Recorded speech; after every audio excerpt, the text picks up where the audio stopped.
O Omnitrix é capaz de transformar seu usuário em milhões de espécies alienígenas, mas é claro que no meio dessas espécies também está a raça humana. Então como seria caso uma espécie alienígena estivesse em posse do Omnitrix e se transformasse num humano? É isso que hoje eu vou tentar responder junto com o Marlon Augusto, que é um criador de conteúdo do TikTok que produz diversos conteúdos relacionados à biologia misturadas com a cultura pop, e é claro que tem bastante conteúdo de Ben 10 lá também. O link pro TikTok dele vai estar na descrição e ele vai me ajudar a explicar. Para começar, o mais importante é entender que os humanos em Ben 10 não são exatamente igual a nós, e isso torna o assunto muito mais complicado. Os humanos de Ben 10 têm uma grande compatibilidade genética com todas as espécies alienígenas, adaptação a mutações, como é o caso dos Mosianos, e até mesmo afinidade com magia. Vamos começar falando da compatibilidade com os outros aliens. Antes do retcon, Manny, Alan, Pierce e Ellen eram filhos de encanadores com alienígenas, e mesmo após o retcon, quando eles passaram a serem híbridos feitos a partir de Kevin, a lore de humanos e aliens terem filhos ainda permaneceu, sendo a prova disso a própria Esther, que é meio humana, e Kraho. Essa adaptabilidade que os humanos apresentam pode ser vista no próprio Ben quando ele utiliza os aliens. Enquanto os Pelarotas Arborianos não conseguiram derrotar o Grande Carrapato e tiveram seu planeta destruído, o Ben durante sua primeira transformação no Bala de Canhão conseguiu derrotar. Podemos citar também quando o Ben utiliza o Cocorocoide pela primeira vez e derrota o Liam, que literalmente passou toda a sua vida sendo a própria espécie. Uma terceira prova que vale citar também é o Nanomech, que é um alien híbrido feito 50% do material genético humano e 50% com o DNA nanochip. Nas próprias palavras dele: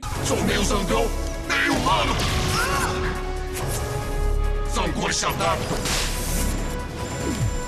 E humanos nunca desistem! De todos os casos, o Nanomech é o mais monstro no quesito de adaptação, já que ambos os seus materiais genéticos, tanto humano quanto nanochip, são incrivelmente eficazes quando o assunto é adaptação. Sem contar, é claro, que cada um desses 50% de DNA humano e nanochip são o ápice da sua espécie. Sendo assim, com todos esses pontos, a gente pode dizer que sim, a espécie humana em Ben 10 é elevada para outro nível completamente diferente. Já em relação à magia, boa parte dos humanos no universo de Ben 10 tem afinidade mágica, sendo até alguns deles nativos da dimensão de Ledger Domain, a dimensão da própria magia. Alguns dos humanos usuários de magia que passaram pela série foram a Incantrix, o Rex e o Bezel, sendo com certeza esse o humano mágico e usuário de magia mais poderoso de todos. Cara, pra vocês terem noção, o poder mágico do Bezel supera o da própria Verdona e do Oddway, podendo até utilizar um feitiço com capacidade de cancelar a alteração de realidade de um Sapien celestial. Isso é confirmado inclusive pelo próprio Derek J. White. Isso porque a magia em Ben 10 é descrita sem regras, ou seja, ela é uma ferramenta que poderia permitir usuários poderosos e que tiveram um treino e aptidão enorme chegarem a um estado de onipotência ou quase isso, sendo o Bezel um usuário poderoso que chega a beirar a onipotência. No entanto, ele preferiu a arte da prestidigitação, e para quem não sabe, é uma técnica de ilusionismo usando a rapidez, agilidade e inteligência para iludir o espectador. É uma arte não mágica. Isso porque, diferente da magia, a prestidigitação possui regras e etapas a serem seguidas, e isso parece agradar o Bezel. Inclusive, o próprio Ben fica mais impressionado com esses truques do que com as habilidades mágicas de verdade, como visto no episódio A Terceira Vez é Mágica. E isso, Vini, pode servir como prova de que a afinidade mágica dos humanos pode ser superior à de outros seres, como é o caso dos Geochelones aéreos e até mesmo superior à das Anoditas. E tudo isso que a gente disse até agora prova que a adaptabilidade dos humanos em Ben 10 permite que eles cheguem a níveis extremamente grandes de poder e de desempenho em todas as suas características. Falando agora dos osmosianos, é confirmado pelo Derek que todo mutante humano é um osmosiano, então assim como o Kevin, o Cooper também é um osmosiano. Inclusive, Vini, isso pode ser observado dentro da própria série, ao a gente entender a fala do Cervantes sobre os osmosianos. Ele diz o seguinte, abre aspas, é um termo que eu criei para um ser humano com um componente genético único. Cada osmosiano tem uma habilidade diferente. A do Kevin é a absorção, o que o torna indispensável para mim. Lembrando que na humanidade existem muitas mutações, e algumas até que conferem habilidades, como por exemplo a mutação no gene ACTN3, que garante mais resistência, mas é óbvio que isso em Ben 10 é elevado à 10ª potência. E isso é um ótimo exemplo, Vini, porque mostra que as mutações podem sim ser passadas geneticamente, sendo essas mutações tanto boas quanto ruins. Isso é visto inclusive dentro do universo de Ben 10, quando no futuro do clássico, Kevin passa os genes osmosianos pro filho dele. Então agora vocês provavelmente devem estar se perguntando se algumas mutações tornariam seres humanos no universo de Ben 10 osmosianos, como por exemplo,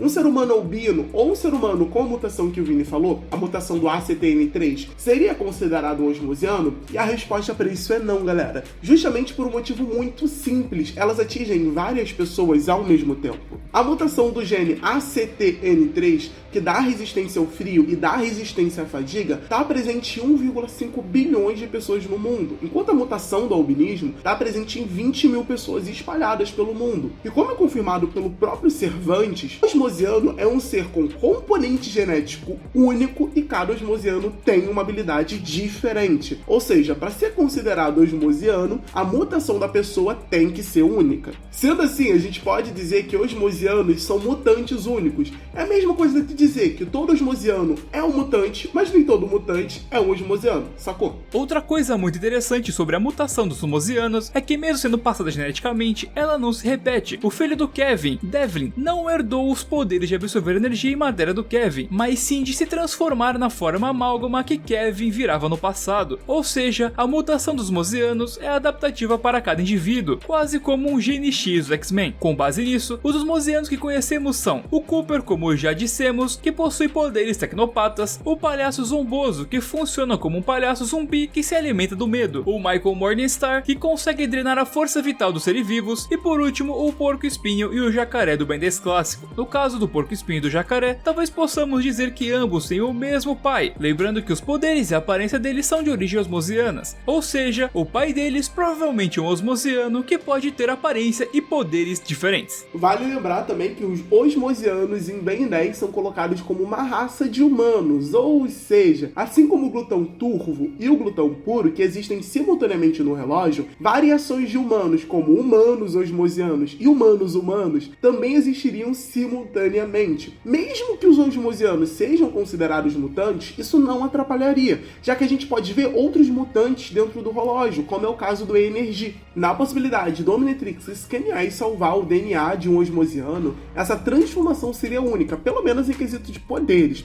até porque os osmosianos têm habilidades únicas e, como sabemos, o Omnitrix tenta respeitar as características da espécie e da raça que ele escaneia. Sendo assim, o osmosiano dentro do relógio teria poderes únicos, mas esses poderes até que poderiam lembrar o poder do osmosiano que doou o material genético, como acontece com Kevin e o filho dele. Mas hoje, galera, o assunto não é sobre osmosianos, isso vai ficar para um próximo vídeo, tá bom? E galera, por mais que seja difícil lidar com humanos e entender a complexidade dos humanos em Ben 10, a gente precisa pontuar algumas coisas. A primeira é que os osmosianos são uma raça de humanos. Sendo assim, a gente tem os humanos, a qual o Ben e a Gwen fazem parte, e a gente tem os humanos osmosianos, a qual o Kevin faz parte. E mesmo sendo de raças diferentes, eles ainda são da mesma espécie. Sendo assim, os osmosianos compartilham algumas características com os humanos, como por exemplo, a maleabilidade do material genético, a resistência a mutações e até mesmo a afinidade mágica, como foi dito anteriormente. Agora finalmente vamos entrar no tão aguardado tema, como seria o ápice humano dentro do Omnitrix. Para iniciar essa conversa, primeiro vamos falar sobre o que é o ápice da espécie, de acordo com os parâmetros do Omnitrix. Para deixar um alien no seu ápice, o relógio mexe com características multifatoriais. Essas características, como o próprio nome já diz, envolvem muitos fatores, sendo um deles o genético. Acho que com um exemplo fica mais fácil entender. Por ser o ápice, cada alien do Omnitrix tem um código genético perfeito, ou seja, não tem mutações maléficas e variações de genes que possam causar prejuízo, e além disso, cada um dos genes é incapaz de serem danificados, deixando-o bem imune ao câncer, por exemplo, além que cada gene está realizando a sua expressão máxima. Entretanto, um código genético perfeito não seria suficiente para gerar o ápice de uma espécie. espécie, outras características multifatoriais também têm que ser levadas em consideração. Como, por exemplo, por 4 braços possuir toda aquela força e músculos, o Omnitrix tem que fornecer nutrição e treinamento para um alien, e não somente uma predisposição genética aos músculos. Do mesmo jeito que pro artrópode ser inteligente não bastou somente os genes, até porque os genes só ditam de 20 a 60% da inteligência, que varia com a idade. Ou seja, quase metade da inteligência do artrópode é fruto de características multifatoriais, como por exemplo o estudo, a nutrição, um ambiente calmo, estímulos externos que favoreçam o artrópode estudar,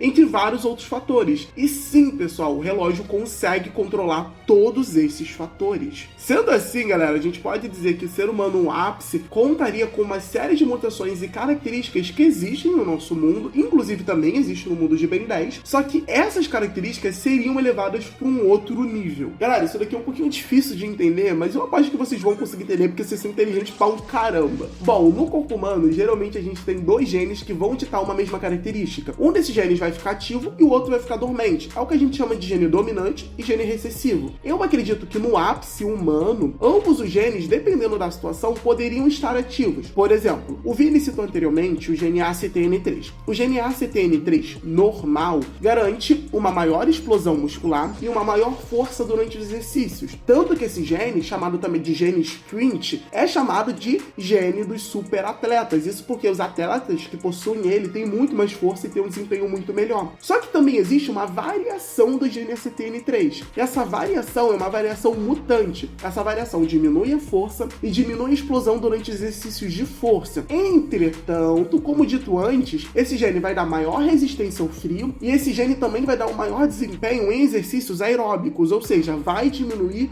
o cansaço principalmente nas corridas. Eu acredito que o ser humano no seu ápice teria ambos os genes ativados ao mesmo tempo. Sendo assim, o ápice humano teria maior força, maior explosão na força, resistência ao frio e maior resistência à fadiga. Tudo isso ao mesmo tempo, porque ele ativa os 2 genes. Bom, galera, já que a gente estava falando sobre o gene ACTN3, bora continuar falando sobre ele. Eu acredito que o ser humano no ápice teria resistência ao frio e resistência à fadiga, porque como eu acabei de dizer, a variante mutante desse gene garante uma resistência maior ao frio e garante uma diminuição de cansaço gigantesca, sendo que a maioria dos atletas de alta performance aeróbico, como por exemplo corrida e ciclismo, possuem esse gene. E no caso do ser humano no ápice, esse gene seria elevado a outro nível completamente diferente. Sendo assim, o ser humano no ápice poderia até nunca ficar cansado. Força e melhor desempenho esportivo. A versão normal do gene ACTN3 garantiria uma capacidade natural em exercícios e tarefas que necessitem de força e até mesmo em brigas, visto que esse gene aumenta a explosão de força que o ser humano pode ter. E no caso do ser humano elevado ao ápice pelo Omnitrix, isso ficaria bem melhor. Para falar da respiração melhorada que o ser humano no ápice teria. Bom, galera, o gene FAM178B é uma herança de mais ou menos 40 mil anos atrás dos nossos antepassados. Esse gene torna respirações em região com ar rarefeito muito mais eficaz. E esse gene é bastante presente em povos humanos que vivem em regiões altas, como por exemplo o Peru. Sendo assim, o ser humano no ápice ele teria uma respiração muito melhor, sendo capaz de respirar em regiões com ar rarefeito e até mesmo segurar a respiração embaixo d'água por muito mais tempo, visto que esse gene também está presente em uma tribo chamada Bajau, e os Bajaus conseguem ficar de 13 a 20 minutos embaixo d'água. Sendo assim, eu teorizo que o ser humano, no seu ápice, conseguiria ficar até meia hora sem respirar e ainda conseguiria respirar em regiões que tem muito, mas muito pouco oxigênio. Descanso aprimorado. Se você achou que o ser humano no seu ápice ia precisar de 8 horas de sono para descansar, você está muito enganado. Existe uma versão mutante do gene HDS2 que permite as pessoas descansarem com poucas horas de sono. E quando eu digo poucas, é poucas mesmo. Essas pessoas conseguem repor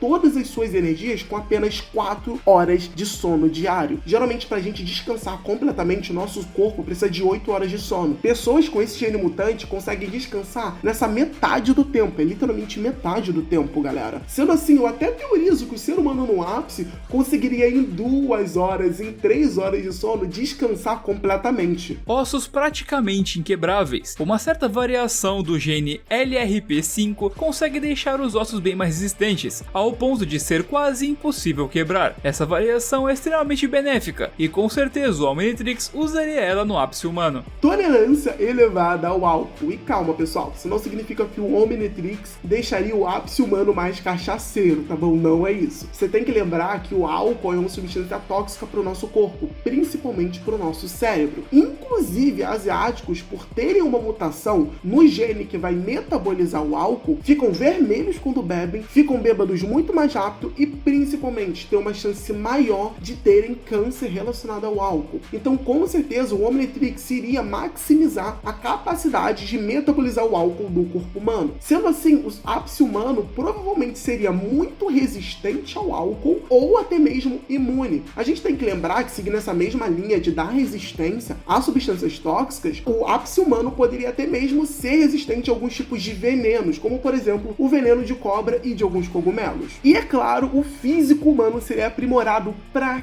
caramba. Galera, existem muitos genes que podem melhorar o desempenho do crescimento corporal, e esses genes com certeza estariam presentes no ápice humano. Além disso, já que o Omnitrix controla características multifatoriais, o físico do humano não teria nenhuma variante contra para ele se desenvolver ao máximo que a espécie humana permite. Assim como acontece com o Bullfrog, que, diferente dos outros incursianos, tem um físico muito mais desenvolvido. Regeneração aprimorada. Sempre que uma ferida é feita, nosso corpo sempre vai tentar regenerar o tecido, mas quando isso não é possível, o tecido vai cicatrizar e não regenerar. No caso do humano ápice, em todos os casos que a regeneração for uma opção, ela vai acontecer, além de aumentar a velocidade de regeneração. Não vai ser nada ao nível Deadpool, isso porque o Omnitrix respeita a biologia da espécie, mas vai ser bem acima da média. Resistência a danos genéticos. Existem vários fatores que podem causar mutação e deterioração do nosso DNA. Os raios UV presentes nos raios solares e a radiação são um bom exemplo disso, mas esse não seria o caso dos humanos ápices. Isso porque o código genético deles seriam fortes e adaptados o suficiente para conseguir sobreviver à maioria dessas interferências do meio. Mas não, eles não conseguiriam sobreviver a todas, tá bom?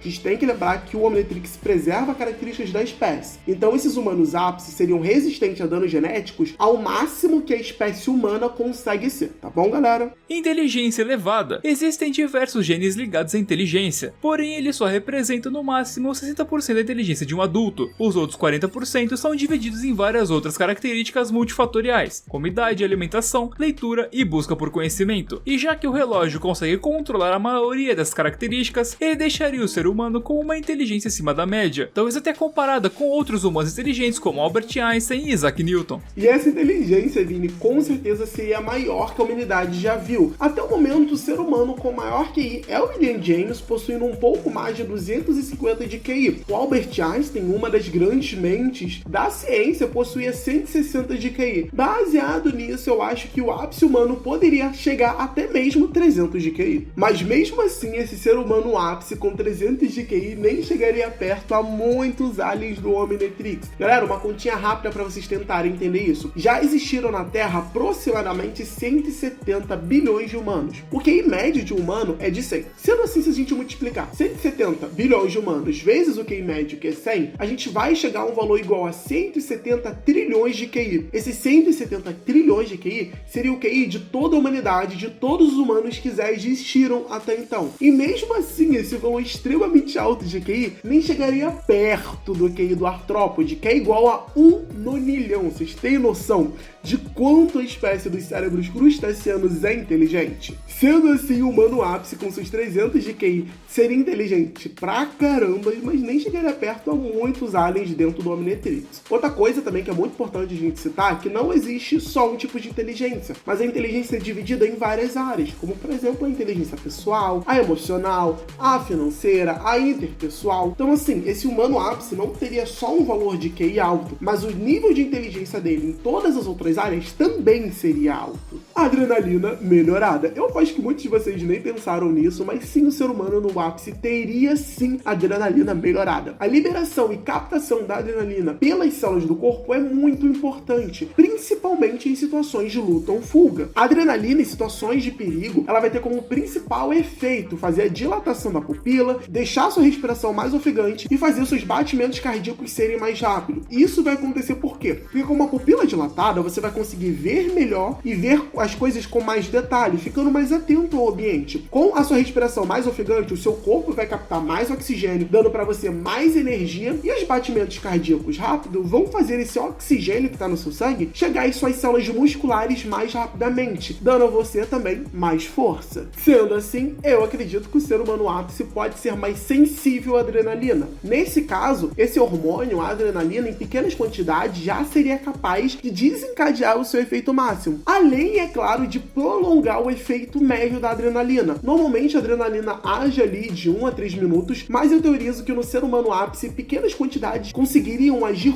por horas. Isso, é claro, sem causar nenhum efeito colateral, como por exemplo o ataque cardíaco. Domínio mágico. Como a gente já debateu, o ser humano e Ben 10 têm afinidade mágica naturalmente elevada. Muito provavelmente, em seu ápice essa afinidade seria elevada a seu máximo. Não estamos falando que esse ser humano seria um Bezel automaticamente, mas sim que teria uma facilidade incrível em utilizar magia e caso treinasse, poderia alcançar níveis extremamente altos. Sendo assim, as habilidades de um humano ápice seriam resistência ao frio, resistência à fadiga, alto desempenho esportivo, força melhorada, reparação melhorada, descanso curto, ossos inquebráveis, tolerância elevada ao álcool e a alguns venenos, físico aprimorado, regeneração aprimorada, imunidade a danos genéticos, inteligência elevada, adrenalina melhorada e por último, mais ou menos importante, alta afinidade mágica. Já em relação à idade que esse humano teria é bem fácil, tudo vai depender da idade do alien que estará usando o relógio. O relógio obedece à regra de transformação equivalente, ou seja, o necrofrigiano de 80 anos, por exemplo, se transformasse em humano, ele volta aos 16, que seria a idade correspondente. Além disso, Vini, a gente ainda poderia dizer que o ser humano no seu ápice teria outras capacidades, como por exemplo, a memória eidética, que é basicamente a capacidade de recordação de memórias com alta precisão de detalhes, resistência a micro-organismos, principalmente gerado por um sistema imunológico melhor, resistência à eletricidade, e sim, tem um indiano chamado Raj Mohanai que consegue sobreviver a altas descargas que seriam capazes de matar um ser humano. Nesse caso, o humano ápice também teria resistência à eletricidade e também resistência ao calor, visto que tem humanos que conseguem sobreviver a temperaturas elevadas sem ter as células do seu corpo e nem as proteínas desnaturadas. Então, em resumo, eu também acho que o ser humano no ápice teria memória eidética, resistência a micro-organismos, resistência à eletricidade e também resistência ao calor. E agora que a gente já falou das habilidades e da idade, finalmente chegou a última parte, a aparência. E esse assunto é bastante delicado, visto que o Omnitrix só registra um único DNA por espécie, sendo as únicas exceções para isso as raças, como é o caso dos Gormandos, que se dividem em 3 raças, onde 2 estão presentes no Omnitrix. Essas 2 são os puros e os turvos. Sendo assim, as únicas raças de humanos que existiriam no Omnitrix seriam dos humanos osmosianos e dos humanos não osmosianos. O Omnitrix não iria escanear e não iria guardar informação genética de nenhuma outra etnia, sendo assim, chineses, japoneses, europeus, africanos, indígenas e outros não teriam seu código armazenado no Omnitrix. Isso porque etnia não é raça. Sendo assim, consequentemente, a aparência desse humano ápice só poderia ser semelhante à aparência do bem, ou semelhante à aparência de algum antepassado do bem, visto que o Omnitrix consegue fazer engenharia reversa. Entretanto, a gente tem que lembrar que o Omnitrix possui um IA, e esse IA leva em consideração vários fatores, como por exemplo, quando o Ben se transformou no Nanomech pela primeira vez, ele seria controlado pela rainha. Para não deixar o Ben ser controlado pela rainha, o Omnitrix misturou o material dos nanochips com o material dos humanos, ou seja, a IA do Omnitrix levou em consideração fatores biológicos para fazer o DNA do alien, no caso do Nanomech, ser diferente. E justamente por ser extremamente adaptável, a espécie humana possui várias características que pertencem somente a um único grupo. Cada uma das características torna a vida e a experiência desses grupos únicos. O relógio tem como uma das funções permitir que o usuário experimente o que é viver na pele daquele alien, e isso não seria possível com a espécie humana caso o relógio guardasse somente o material genético de um único humano. O alien não entenderia como é ser um negro asiático ou indígena. O alien só entenderia o que é ser um norte-americano branco. Muito provavelmente, o relógio entenderia que a sociedade humana não tem subespécie, mas sim etnias, mas entenderia que suas etnias são importantes tanto no contexto social quanto político da espécie. E sim, o Omnitrix tem um entendimento sobre conceitos políticos e culturais importantes, visto que ele não permite que o homem se transforme na terceira variação de Gormandos, que seria a rainha. Imagina só o estrago que isso poderia gerar. Quando existem 2 rainhas dentro de uma colmeia de abelha, por exemplo, a rainha mais velha é expulsa ou morta e, em alguns casos, casos, a colmeia se divide e metade migra com a nova rainha. Imagina só agora se o Ben conseguisse transformar na raça da rainha, seria desastroso para a espécie, por isso o Omnitrix não permite. Sendo assim, muito provavelmente, entendendo esse contexto, certamente mais de um material genético iria ser coletado pelos Volacticos Biopsis, e poderiam estar disponíveis para serem usados, com o alien que tem a transformação humana podendo escolher se vira negro, branco, asiático e várias outras etnias, desde que essas variações estejam desbloqueadas. Para finalizar, quero citar rapidamente a teoria do Linkzin. Para quem não conhece, Linkzin é um youtuber que faz teorias sobre diversas coisas, e ele fez uma teoria sobre Ben 10. O ponto que eu quero falar é sobre ele dizer que o Omnitrix transforma o Ben aos poucos no ápice da espécie humana. Até mesmo por isso vemos o Ben 10.000 tendo o shape perfeito, mostrando que seu corpo está condicionado a ser o melhor possível. Caso essa teoria se prove verdade, podemos considerar que todas as características que dissemos aqui o Ben possui, fazendo ele aos poucos ir virando o humano perfeito e sem falhas. Mas como eu disse, é apenas uma teoria.